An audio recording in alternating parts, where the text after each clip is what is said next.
Texas Panhandle, 1888. The roundup camp of Hart Ranch sat 3 days east of the home place. In a flat bowl of grassland where dry Willow Creek ran shallow and the cattle had good water and the chuck wagon smoke could be seen for miles in any direction. 22 cowboys, more than 1,000 head of cattle, and one cook who had arrived on a borrowed horse at noon on a Monday with a canvas bag of tools and a face that suggested she had heard everything the camp was about to say about a woman among working men and had decided in advance not to find any of it interesting. Her name was Miriam Vale. She had been hired because Silas Boone, the previous cook, reliable and good, had packed his gear 2 days before the roundup and ridden out of camp without explanation. Gideon Hart had sent a rider to every town within 50 miles looking for a replacement. Miriam was what the 50 miles produced. Gideon was a man who built things carefully and lost them in storms, and the ranch was what he had built most carefully and had come closest to losing 3 times, and he was not sentimental about it. He told Miriam what he needed: 3 meals a day, coffee always on, no drama, nobody's business. She said, "I hired for cook work. That's what you'll get." He looked at her. He looked at the way she assessed the chuck wagon's organization in under 20 seconds and rearranged 2 things without asking. He said, "I hired a cook, not a wife." She said, "Good. I haven't come here to be anyone's wife." She built the fire and made supper, and the cowboys ate and said, the thing cowboys say when a woman is among them, in the diminishing sequence that goes from loud to quiet to silence, as they realize the woman in question is not going to respond and is furthermore going to continue feeding them excellently. By the end of the first week, they had stopped saying things in her direction and started saying things to her, which is a different and more respectful activity. Gideon watched. He had a habit of watching his operations with the attention of a man who had built them piece by piece and understood what they were made of. What he observed was that Miriam Vale knew how to manage 20 men, how to pace the meals to the day's work, how to keep the water hot for the coffee without letting the fire run high enough to spook the cattle at night. She was not performing competence. She simply had it. He also watched his nephew Noah. Noah was 10, motherless since the flu of the previous winter, and had come on the roundup because there was nowhere sensible to leave him. He sat near the chuck wagon in the evenings and watched everything with the serious attention of a boy who has learned that the world requires your attention. Miriam gave him food before the general serving, which was simply practical. A growing child shouldn't wait in line with cowboys, but she did it without making a point of it, without drawing attention to him, which was a kind of courtesy Noah recognized and appreciated. She noticed him. He noticed that she noticed.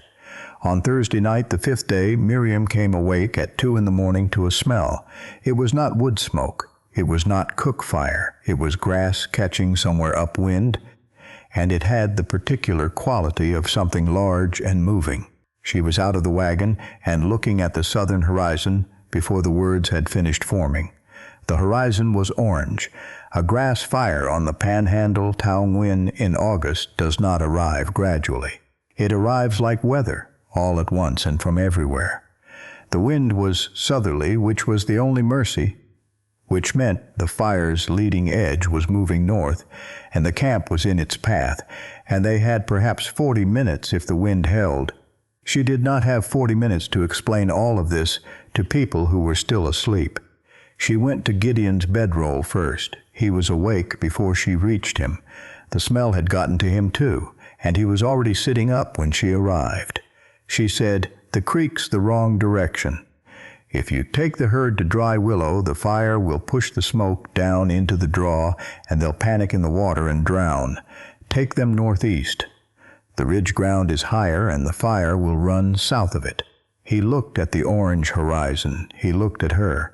"How do you know it'll run south of the ridge?" he said. "The grass on the ridge is shorter and drier. Fire moves fast through it and burns out. The valley grass is heavier. It'll sustain a run." She was already moving. "I'll get Noah and the wagon." "You need to wake the herd." There was a second, maybe two, where he was going to argue. She saw it in his face, the reasonable impulse of a man who has been making his own decisions for 15 years and is being told what to do at 2 in the morning by a woman he's known for 5 days. Then the wind shifted, just slightly, and the fire smell doubled. He said, "Get Noah," and went for the herd. What followed was 3 hours of organized crisis that Miriam managed from the chuck wagon with the particular calm of someone who has survived a version of this before and knows which things to do in which order. She moved Noah and the irreplaceable supplies to the high ground first. She directed the water detail to the barrels instead of the creek. She kept the fire lines where they belonged. The cattle made it to the ridge. 11 animals were lost, separated from the main herd in the dark and confusion. It could have been 200. Gideon stood at the edge of the ridge in the smoking dawn and looked at the blackened grass below. He was calculating loss, the way he had been calculating loss his whole adult life, and the calculation was not good but was significantly better than it might have been. He looked at Miriam. She was cleaning soot off the chuck wagon's gear with a wet cloth, methodical, steady. He said, "How did you know about the ridge?" She said, "My father was a grassland fire observer before he died. He taught me how fires move on flat ground versus elevated ground. I've seen what happens when you take cattle to water in a draw with smoke coming down. You've seen it." Once. She didn't elaborate. She kept working on the gear. He said, "What happened?" She was quiet for a moment. Then she said, 80 head lost and 3 men. The camp boss took them to the creek. I was 17. I told him not to. He said nothing. She said, "He didn't listen to me then." "I listened," Gideon said. She looked at him. It was the kind of look that examines something carefully before deciding whether to trust it. "You did," she said. In the weeks that followed, while the cattle were moved back to the home range and the ranch settled into its autumn work, Miriam stayed at Hart Ranch. The agreement had been for the roundup. At the roundup's end, she stayed because there was work remaining. Gideon asked for another month, and she agreed to it. And then because autumn on a cattle operation is a continuous state of work that doesn't have a clear stopping point, and Miriam had no particular destination she was trying to reach, she made herself useful in ways that were visible and in ways that weren't. She repaired the hinges on the root cellar door that had been dragging since spring. She organized the medicines in the supply cabinet in order of what was most needed soonest, which was a system the ranch had been lacking and which saved time twice in October. She taught Noah 2 things he hadn't known, and 1 thing he hadn't known he needed to know. The thing he hadn't known he needed was that it was all right to talk about his mother. She had not raised this directly. She had simply mentioned once, while they were working on a harness repair together, that she had lost her own father to a fire, and that she still talked to him, sometimes in her head. Noah had looked at her. Then he had said, "My mama used to put her hand on my forehead when I was sick. I can still feel it." Miriam had said, "That's hers and it stays yours." They didn't say anything else about it that day, but something in Noah eased, in the way things ease when they've been held too tight for too long, and someone finally says it's all right to put them down a little. Gideon noticed. He noticed in the way he noticed everything at the ranch, steadily, without commenting on it until he had something useful to say. He had loved his wife, and losing her had taught him, among other things, that grief in a child is not the same as grief in an adult, and that you could not talk a child out of it or plan around it. You could only wait. Miriam had not waited. She had just been there, which turned out to be the same thing. Rafe Cutter was the ranch foreman and had been for 7 years, and he had the kind of authority that comes from long incumbency and the willingness to enforce it. He had not liked Miriam from the first day, which was understandable. He was the kind of man who maintained order through control, and Miriam's competence was to Rafe the wrong kind of order in the wrong hands. He began with the small things, the supply requests that went unfilled. the water barrel that was empty on the far side of the barn, the chuck wagon parked at a distance from the main water point. These were things that could be explained. Oversight, busy season. The foreman had other matters, but they happened consistently and in ways that cost Miriam extra work. She said nothing about them to Gideon. She adjusted. He noticed anyway. The supply ledger was the thing that broke it open. Miriam kept the kitchen supply ledger with the same meticulous habit her father had kept his fire records, and in October she found a consistent discrepancy between what the records showed ordered and what was actually present in the storeroom. Lamp oil, dry baling material, hemp cord, the kind of things that disappeared quietly. The kind of things, she noted in the back of the ledger where she kept her own notes, that could be used to help a fire catch in dry grass. She brought the ledger to Gideon on a Thursday evening. He read it. He looked at the discrepancies. He looked at her. She said, "I'm not saying anything is certain. I'm saying the numbers don't add up, and the things that are missing are consistent with what I smelled in the field before the fire." He was quiet. She said, "If the fire wasn't an accident." It wasn't. She looked at him. He said, "I've known for a month. I didn't have it recorded anywhere." He looked at the ledger. "Now I do." He went to find Rafe. What came out of that conversation, which was not a quiet one, was that Rafe had been paid by Abram Voss, who ran the Voss Cattle Company and wanted Hart Ranch for reasons that were about the new cattle trail route and the water access along it. Rafe had arranged the fire to scatter the herd and break the Hart roundup contract. If it had worked, the fall shortfall would have given Voss the leverage he needed to buy Gideon out or foreclose. If Miriam hadn't woken when she did and known what to do when she did, it would have worked. Voss was not a man who submitted quietly to exposure. His attorney arrived at the end of October with carefully worded letters and a formal inquiry about the fire liability and who had authorized the camp's position relative to known fire risk. He implied Miriam was the risk.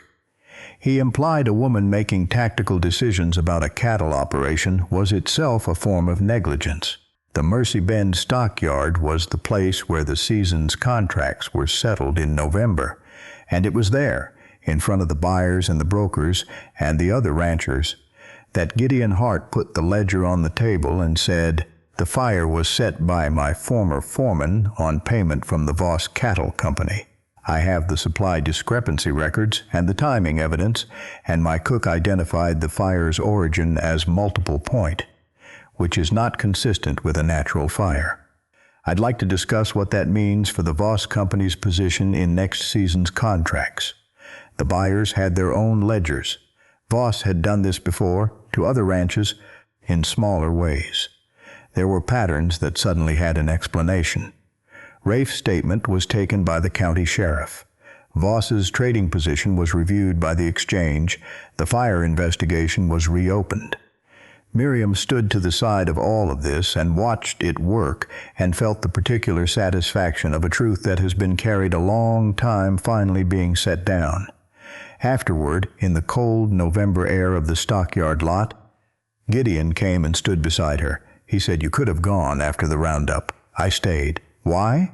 She looked at the stockyard, at the cattle in the pens, at the mountains of paperwork on the broker's table that represented everything the ranch had built this season. She said, "The cook before me left because someone made him uncomfortable enough to leave. I don't leave easily." He said, "That's about the camp." "Yes," she said. He was quiet for a moment. Then, "No doesn't want you to leave," she said. "What does Noah's uncle want?" He looked at her. It was a question he had been sitting with in the way of a man who takes questions seriously and doesn't answer until he's finished thinking them through. He said the same thing. She looked at the mountains of paperwork again, then at the cattle, then at him. "I'm not a wife," she said. "I'm not a housekeeper. I'm a cook who knows how fires move and how to read a supply ledger. I'm not asking you to be anything else." She thought about her father, about the fire that had taken her family and the name that had followed her since, about camps and kitchens and people who decided, before they'd heard her, what she was worth. She thought about a man who had listened at 2 a.m. in the dark. She said, "The bunkhouse needs a proper stove for the winter. The current one's going to fail in January." Gideon said, "I'll order one. And the root cellar hinges need replacing properly, not the patch job I did. Add it to the list. And Noah should have his own books, not the ranch almanac, proper books." Done. She turned and walked back toward the wagon. "Miriam," he said. She stopped. He said, "Is that a yes?" She said, "It's a stove, a root cellar door, and some books. We'll see what it means after the winter." He almost smiled. The winter of 1888 on the Texas Panhandle was a working season like any other, which on a cattle ranch means continuous labor and short sleep and the particular satisfaction of work that produces visible results. The new stove went into the bunkhouse in December and held. The root cellar door swung smooth on its new hinges. Noah's books arrived by freight in January, and he read 2 of them before February. The blackened ground on the south slope where the fire had run in August was already showing the first pale green of new growth by March. Grass comes back. It takes time and it leaves evidence of what happened, and the soil has a different composition in the places where fire ran than in the places where it didn't. But it comes back. It doesn't forget. It just grows through what it remembers. And in the spring, when the Hart Ranch chuck wagon rolled back out to the roundup ground, and the season's first fire was lit and the coffee pot went on, it was the same hands that lit it as the previous year. Steady, practiced, unhurried. The kind of hands that know how fires move and have chosen this particular season to stay in one place. Thank you for watching. This channel is no longer supported by ads, and these stories continue because people believe they matter. Patreon is a quiet way to support the work with early access, story previews, and small moments of input before each tale is fully told. On screen now is a preview of the Patreon page. If you'd like to support the channel, the invitation is in the first pinned comment down below. I'll see you in the next story.